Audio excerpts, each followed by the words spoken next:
Agora, olha só. Quando você passa por algumas ruas aqui de Goiânia, com certeza já deve ter visto o emaranhado de fios enrolados nos postes de iluminação pública, não é?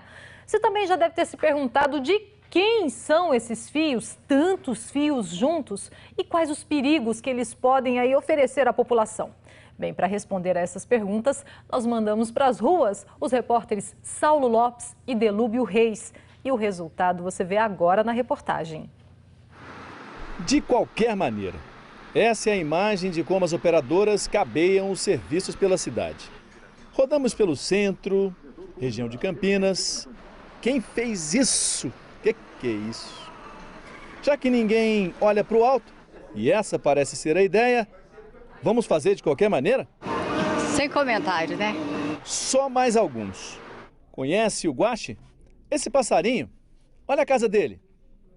Não parecem com os ninhos de fios dos postes da capital?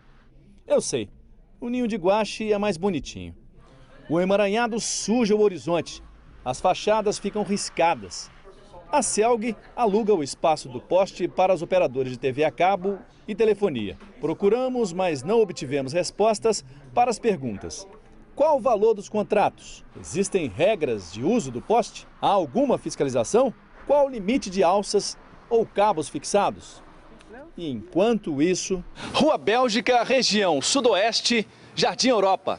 Aqui, todos os problemas estão concentrados num poste só. Não é brincadeira não. Hastes soltas, fios derramados nas casas. Um rolo que começa lá no alto e, para acabar, o fio é amarrado no poste. Situação que tira a paciência da Alice e da Divina. Eu tô abismado com uma coisa que a dona Alice falou pra mim, que quando ela acordou aqui outros dias, ela viu uma fiarada danada. Nós tira e carrega e joga no pé lá, um monte lá. Porque vocês mesmo cortam os fios? Já tudo caído no chão, não precisa nem de cortar não, já tá tudo caído mesmo. Deve ter cortado esse fio dele já, ué? Não, mas não é nós que corta, é o povo que cai aí, né? Cai um monte aí, fica tudo no meio daqui, ó. Não tem jeito de passar a carne aí, passar nada. Aí passa a faca. Deixa aí, amarra no poste, lá, que amarrou lá, porque tava aí jogado aí no meio da rua. Como que fica na entrada de carro? A gente fala com o pessoal da GVT que tá aí, esse que é a NET. Você fala com a NET, esse que é a Oi. Fala com a Oi? É igualzinho quando o diabo traiu a Eva, né? Ah, Senhor, o Senhor falou com Adão, ah, foi a mulher que tu me deste. Falou com a Eva falou assim, ah, foi a serpente. Então aqui não é ninguém. O pior é que as consequências não ficam apenas na estética. Eles podem ser até elétricos por causa de algumas incidências de raios em períodos chuvosos e que esse raio pode ser distante, mas ele pode se propagar e os fios de telefonia às vezes eles estão soltos, descendo reto no chão e se a pessoa estiver em contato com ele e estiver desencapado, pode ser que caia sobre ele. Uma alternativa que a gente teria isso seria trabalhar com cabeamento enterrado, né? Tanto a parte de internet, energia, telefonia. Mas isso envolve um custo muito alto. E até onde vai esse interesse, né? Porque é um custo que vai trazer retorno, certamente, mas a longo prazo. E, de repente, o poder público não tem tanto interesse quando se trata de investimento que o retorno é a longo prazo. É uma bagunça, né? A gente viu ali a dona Divina dizendo que falou da NET, da Oi. Olha só, nós entramos em contato com a empresa NET, que informou o seguinte, que os cabos que compõem a rede da empresa são vistoriados por equipes de manutenção preventiva e correção de qualquer irregularidade encontrada. Sobre os endereços citados na reportagem, a equipe de manutenção está verificando e vai tomar as medidas necessárias para a correção. Isso se os cabos fizerem parte da NET, da rede da operadora. A GVT informou que vai enviar ainda hoje equipes técnicas para avaliar as regiões que foram indicadas na reportagem. E se for constatado que esses fios, esses cabos pertencem à empresa, então os reparos serão feitos, de acordo com a GVT, no menor tempo possível. Já a Oi informou que mandou equipes de manutenção aos locais citados agora na reportagem, também para tomar as devidas providências. Vamos continuar falando sobre esse assunto agora ao vivo com o repórter John William para saber o que a CELG tem a dizer sobre essa situação muito comum em várias regiões aqui da capital. Você tem essa resposta, o posicionamento da CELG, John? Boa tarde. Boa tarde, Lilian. Boa tarde a todos. São muitas perguntas, né, que o Saulo Lopes fez nessa reportagem, nós fomos atrás das respostas. Uma resposta interessante para um dos questionamentos que ele fez sobre os contratos, o valor desses contratos. A CELG informou que recebe por mês cerca de 2,5 milhões de reais pelo aluguel desse espaço aéreo que está com esse emaranhado de fios. E que existem regras definidas pela Anatel e ANEEL que limitam a quantidade de cabos que podem passar pela rede. No máximo, 6 cabos, no caso de energia, de telefone e de empresas de TV a cabo, que podem utilizar abaixo da rede da CELG. Portanto, como a gente viu na reportagem, isso não tem sido respeitado por essas empresas. Nós vamos conversar com o Leandro Chaves de Mello, que é superintendente de comercialização da CELG, sobre a fiscalização, o que a CELG tem feito para coibir esse tipo de prática que desrespeita, inclusive, as normas já definidas. Boa tarde.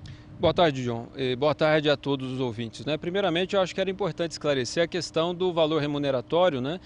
Os 2,5 milhões aproximados que a CELG recebe, desse valor, 10% apenas fica retido para a distribuidora para os atos de manutenção, de reparação em rede, visando cobrir esses custos. Os outros 90%, eles entram para a modicidade tarifária, que é um mecanismo de redução do valor da tarifa desse consumidor. Quer dizer, 90% desses 2 milhões vão para subsidiar, para diminuir um pouco o valor da conta que as pessoas pagam de eletricidade? Perfeitamente, John, exatamente. Então, todo esse valor dos 90%, aliás, arrecadado, ele vai ajudar e ajuda o consumidor na sua tarifa de energia mensalmente. E a fiscalização? Isso. Com relação à fiscalização, as empresas, elas rezam um contrato, celebram um contrato junto com as distribuidoras para fazer o uso desse compartilhamento de infraestrutura, e ali são definidas obrigações sobre o uso, sobre a segurança. Então, as empresas de telecomunicações, elas precisam e elas têm a obrigação de manter essas instalações adequadas, dentro de limites aceitáveis de segurança e fazendo uso apenas daquilo que a CELG autoriza. O que a gente identifica é que muitas empresas de telecomunicação, elas não respeitam essa diretriz, acabam lançando redes sem autorização e sem aprovação de projetos. Elas podem ser punidas por isso? Com certeza. A gente pode, aliás, até fazer a remoção dessa rede, caso a gente identifique que ela não regularize isso dentro de um tempo bastante curto. A CELG, ela tem feito e já contratou um serviço de recadastramento de todos os pontos de utilização de energia. A gente está fazendo esse trabalho desde o ano passado, metade do ano passado, e a previsão é de finalizá-lo no final desse ano ou no mais tardar início do ano que vem, onde nós vamos ter uma visão global de todo o estado de Goiás, como está a situação desses cabos. Vamos acionar e já estamos notificando todas as operadoras para que elas regularizem essa situação. Rapidamente, nós vimos ali reclamações de moradores. O que eles podem fazer? Tem algum número de telefone para o qual eles podem ligar e denunciar esse emaranhado de fios? O consumidor, ele pode entrar em contato com a CELG através de seu 0800 62 0196, através do nosso site também tem um Fale Conosco, que ele pode estar registrando essa oportunidade de a gente estar fiscalizando um local onde já existe realmente o problema, que a gente vai imediatamente fazer a notificação para todas as ocupantes que estão fazendo uso do poste naquele local, para que elas regularizem isso aí no tempo menor possível. Só repete, por favor, o site e o telefone.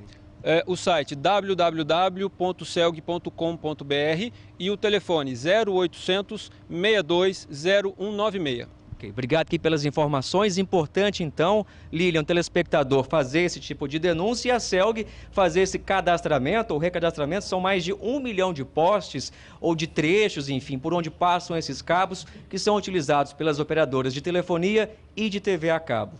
Tá certo, John. Obrigada, viu, pelas informações. Vamos esperar também que os emaranhados sejam ali desenrolados e volte tudo a ficar de acordo com o que a lei prevê. Obrigada pelas informações.